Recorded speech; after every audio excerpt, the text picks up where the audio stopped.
আসসালামু আলাইকুম। আশা করছি আপনারা সবাই ভালো আছেন এবং সুস্থ আছেন। আপনি যদি মাইক্রোসফট এক্সেল সম্পর্কে একদম নতুন হয়ে থাকেন তাহলে এই টিউটোরিয়ালটি আপনার জন্য। মাইক্রোসফট এক্সেল সম্পর্কে আজকে আমাদের তৃতীয় পর্ব। এই পর্বে আমরা শিখতে যাচ্ছি হোম রিবন সম্পর্কে। আমরা যেহেতু জিরো টু হিরো হতে যাচ্ছি সেহেতু আমাদেরকে এক্সেল সম্পর্কে খুঁটিনাটি সবকিছু বিষয় কিন্তু জানতে হবে। তাই আজকে আমরা প্রথমে শিখব হোম রিবন এর ক্লিপবোর্ডের কপি পেস্ট এবং কাট সম্পর্কে। তো ভিডিওটি শুরু করব তার আগে বলে রাখছি, আপনি যদি আমার চ্যানেলে ফার্স্ট টাইম এসে থাকেন তাহলে অবশ্যই আমার চ্যানেলটি সাবস্ক্রাইব করবেন, আর যদি অলরেডি সাবস্ক্রাইব করে থাকেন তাহলে আপনাকে অসংখ্য ধন্যবাদ। তো কপি পেস্ট সম্পর্কে ভালোভাবে ধারণা নেওয়ার জন্য আমি এই সেলের মধ্যে কিছু লিখে নিচ্ছি। লিখে নেওয়ার পরে এখন এটাকে কপি করার জন্য এইখানে ক্লিক করব। ক্লিক করার পরে এই যে কপি লেখা দেখছেন এখানে হচ্ছে ক্লিক করব। ক্লিক করার সাথে সাথে এটা কিন্তু এই যে কপি হয়ে গেল। কপি হওয়ার পরে এখন এটাকে কোথায় পেস্ট করতে চাচ্ছেন আর সেখানে সিলেক্ট করে দিতে হবে। তো আমি এখানে পেস্ট করতে চাচ্ছি, এখানে ক্লিক করলাম। ক্লিক করার পরে এই যে পেস্ট অপশন দেখতে পাচ্ছেন এখানে ক্লিক করব।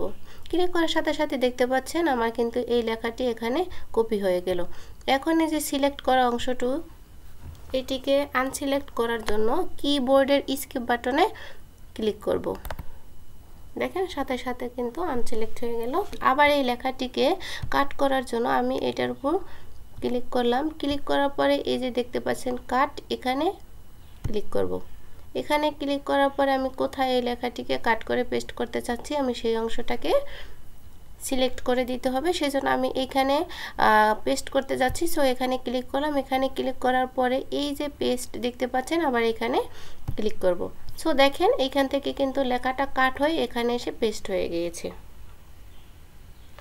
আমরা যেহেতু জিরো থেকে হিরো হতে যাচ্ছি সেহেতু আমাদেরকে কিবোর্ডের শর্টকাট সম্পর্কে জানতে হবে। তো শর্টকাটের মাধ্যমেও আমরা কিন্তু কপি পেস্ট করতে পারি। সেজন্য এই লেখাটির উপর ক্লিক করে এটাকে সিলেক্ট করে নিলাম। তারপরে কিবোর্ড থেকে কন্ট্রোল সি প্রেস করে এটাকে কপি করে নিলাম এবং কোথায় পেস্ট করতে চাচ্ছি আমি এখানে পেস্ট করব। তো কিবোর্ড থেকে কন্ট্রোল ভি প্রেস করব। দেখেন কিবোর্ড থেকে কন্ট্রোল ভি প্রেস করার সাথে সাথে এখানে কিন্তু আমার এটা পেস্ট হয়ে গেল। সেম আমরা যেভাবে এই অপশনগুলোর মাধ্যমে যেভাবে কপি পেস্ট করলাম ওই রকম কিন্তু এখানেও কপি পেস্ট হয়ে গেল। এখন আবার কাট করার জন্য সেমভাবে এই লেখাটিকে আমি কাট করতে চাচ্ছি। সো এই লেখাটিকে আমি সিলেক্ট করলাম। সিলেক্ট করার পরে কাট করার জন্য কিবোর্ড থেকে কন্ট্রোল প্লাস এক্স প্রেস করব।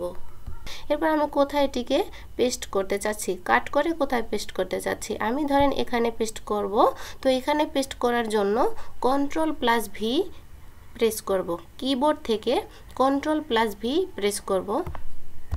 দেখেন এই লেখাটি এখানে কিন্তু এখন এখান থেকে কাট হয়ে এখানে কিন্তু পেস্ট হয়ে গিয়েছে। এইভাবে কিবোর্ড শর্টকাট ইউজ করে আমরা কিন্তু আমাদের কাজগুলো সহজভাবে করতে পারি। এছাড়াও মাইক্রোসফট এক্সেল এর নিজস্ব কিছু শর্টকাট রয়েছে, যেমন কপি পেস্ট করার জন্য সেলটিকে সিলেক্ট করলাম, মানে এখানে ক্লিক করে এটিকে সিলেক্ট করে নিলাম। তারপরে এই যে এখানে দেখতে পাচ্ছেন প্লাস চিহ্ন, এই প্লাস চিহ্নটিকে ড্র্যাগ করে নিচে টেনে নিয়ে যাব। তো দেখতে পাচ্ছেন লেখাটি কিন্তু নিচে নিচে পেস্ট হয়ে গেল। সেমভাবে আমি যদি এই লেখাটিকে দেখেন এই লেখাটিকে যদি আমি এই দিকে পেস্ট করতে চাচ্ছি, মানে ডান দিকে আমি এই দিকে ড্র্যাগ করে নিয়ে যাব। তো দেখেন এই লেখাটি কিন্তু এই দিকেও পেস্ট হয়ে গেল। তো এইটিকে আমরা যদি কিবোর্ড থেকে ডিলিট বাটনে ক্লিক করি ডিলিট হয়ে যাবে। আমি এই লেখাটিকে যদি আনডু করতে চাই কিবোর্ড থেকে কন্ট্রোল জেড প্রেস করব। দেখেন আবার পূর্বের অবস্থানে কিন্তু লেখাটি চলে আসলো। তো এইভাবেও আমরা খুব দ্রুত কপি পেস্ট করে নিতে পারি। এছাড়াও এটি সিলেক্ট করে কিবোর্ড থেকে কন্ট্রোল সি প্রেস করে কপি করে নিলাম। এখন আমরা ধরেন আমরা এই লেখাটিকে আমরা নির্দিষ্ট কোনো জায়গায় বা বড় এরিয়াতে আমি এটিকে পেস্ট করব, সেজন্য আমি জায়গাটিকে সিলেক্ট করে নিলাম এবং এখন এইখানে আমি কিবোর্ড থেকে কন্ট্রোল ভি প্রেস করে দেব। দেখেন যতখানি জায়গা জুড়ে লিখতে চাচ্ছি সেই জায়গাটিকে সিলেক্ট করার পরে কিবোর্ড থেকে কন্ট্রোল ভি পেস্ট করার সাথে সাথে আমার সেই জায়গা জুড়েই কিন্তু আমার লেখাগুলো পেস্ট হয়ে গেল। যদি আমাদের এইভাবে কপি পেস্ট করার প্রয়োজন পড়ে আমরা এইভাবে কপি পেস্ট করে নিতে পারবো। আবার এই যে দেখতে পাচ্ছেন পেস্ট লেখা, এখানে এই যে ড্রপ ডাউনে ক্লিক করে আমরা চাইলে কোনো অংশকে স্পেশালভাবে বা বিভিন্ন স্টাইলে কপি পেস্ট করতে পারি। সেজন্য আমি এই লেখাগুলোকে আনডু করে দিচ্ছি। তো আমি এটিকে পেস্ট করে নিলাম এবং এই অংশটাকে আমি এখন সিলেক্ট করে আমি এটাকে কিছু স্টাইল দিয়ে নিচ্ছি। আমি এটাকে রেড কালার করে দিলাম এবং ফিল কালার আমি ইয়েলো করে দিলাম।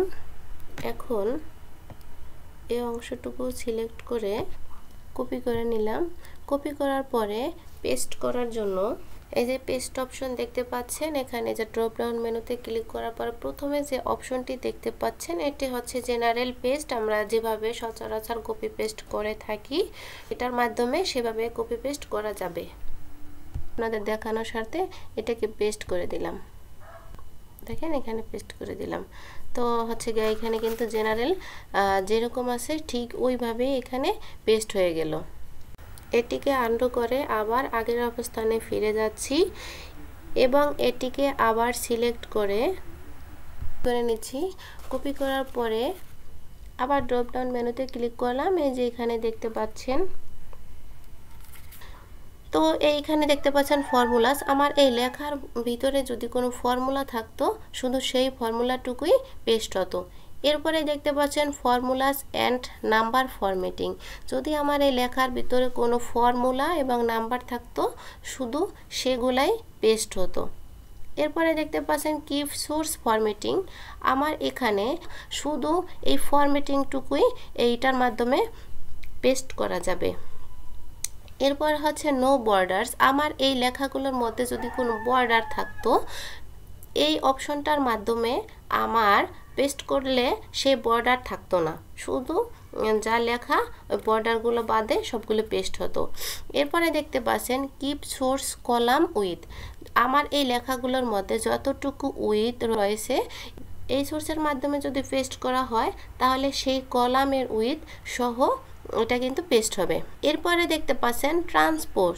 এটার মাধ্যমে পেস্ট করলে এই যে লেখাগুলো কিন্তু নিচে নিচে আছে, এখন আমি যদি এটিকে পেস্ট করি এটা কিন্তু এই দিকে ট্রান্সপোর্ট মানে এই দিকে সোজা ডান দিকে এটি পেস্ট হবে। আপনাদের দেখানোর স্বার্থে আমি এটিকে পেস্ট করে দেখাচ্ছি। আমি এখানে সিলেক্ট করলাম, তারপরে এই যে দেখতে পাচ্ছেন এখানে নেওয়ার সাথে সাথেই কিন্তু এটা দেখতে পাচ্ছেন আমি পেস্ট করে দিলাম। দেখেন এটা কিন্তু এই দিকে সোজা। তো এইগুলো সম্পর্কে আর আলোচনা করে টিউটোরিয়ালটি লম্বা করতে চাচ্ছি না, বাকিগুলো আপনারা প্র্যাকটিস করার সময় প্রয়োগ করে দেখে নেবেন। তো আশা করছি আপনাদেরকে বোঝাতে সক্ষম হয়েছি। তো আজকের পর্বটি এ পর্যন্তই। সুস্থ থাকবেন, ভালো থাকবেন। আল্লাহ হাফেজ।